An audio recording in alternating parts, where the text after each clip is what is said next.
Mesdames, Mesdemoiselles, Messieurs, chers amis, nous sommes réunis aujourd'hui devant ce monument aux morts de Saint-Ibart à l'occasion de la commémoration du 99e anniversaire de l'armistice du 11 novembre 1918, mais aussi pour commémorer le centenaire de cette terrible guerre et rendre un hommage particulier à M. Louis Flourac, enfant de Saint-Ibart, né le 5 juillet 1893 à la ferme de Raoufasti, fusillé pour l'exemple le 20 juin 1917 à Chacrise d'Allen.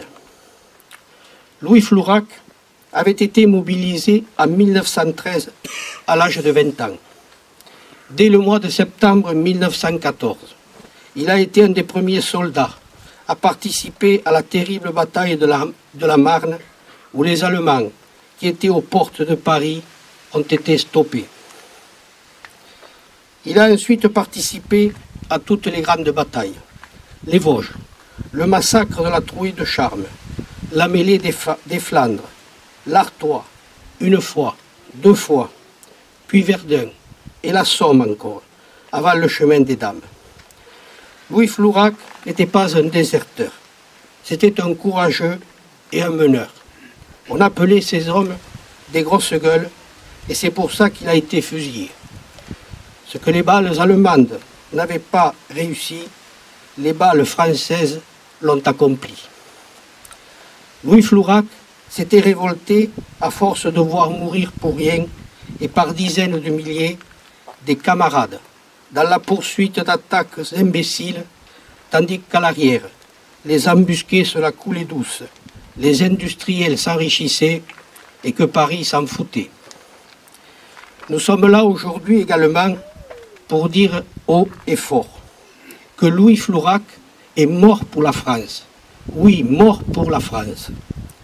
D'abord porté mort pour la France sur le registre d'état civil, une main militaire était venue en 1922 barrer la mention interdisant de fait de l'inscrire avec tous les autres tués de la commune sur notre monument aux morts.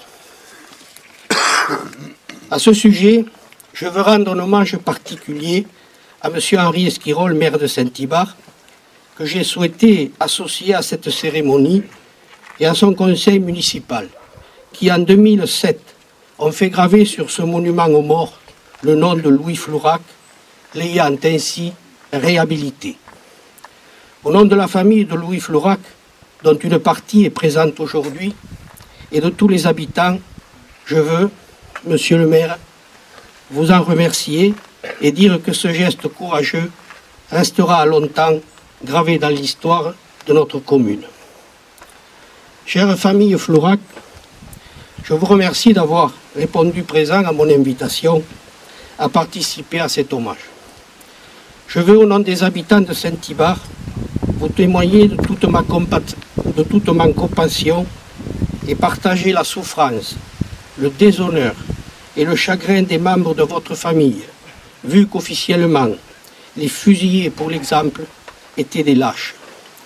En plus d'avoir perdu un fils, ils ont dû affronter les regards, les critiques et même les interrogations d'amis, de proches, de voisins et des habitants. Durant cette période noire de notre histoire, les moyens de communication ne permettaient pas, comme aujourd'hui, d'être informés du comportement de la hiérarchie militaire qui était souvent assimilée à de l'autoritarisme.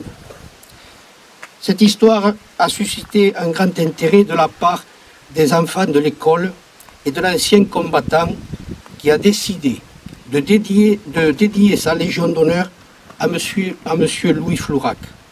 D'ailleurs, tout à l'heure, je vous donnerai lecture de sa lettre et les enfants vous donneront lecture de poèmes qu'ils ont écrits eux-mêmes sur Louis Flourac.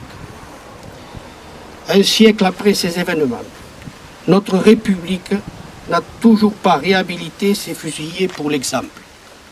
Je rappelle que d'après les historiens, ils sont environ 650 à avoir été tués injustement pour l'exemple. Je souhaite que ces cérémonies soient l'occasion non seulement de rendre un hommage à ces soldats, mais également l'occasion de dénoncer le comportement de l'état-major de l'époque et de demander à nos politiques de réhabiliter ces innocents. Ces cérémonies doivent être également l'occasion d'entretenir le devoir de mémoire auprès des jeunes générations d'aujourd'hui et d'honorer ces soldats qui étaient des héros. Je rappelle que notre commune a payé un lourd tribut à l'effort de guerre, puisque 48 de ses enfants sont morts au combat pour la France. Je vous remercie de m'avoir écouté.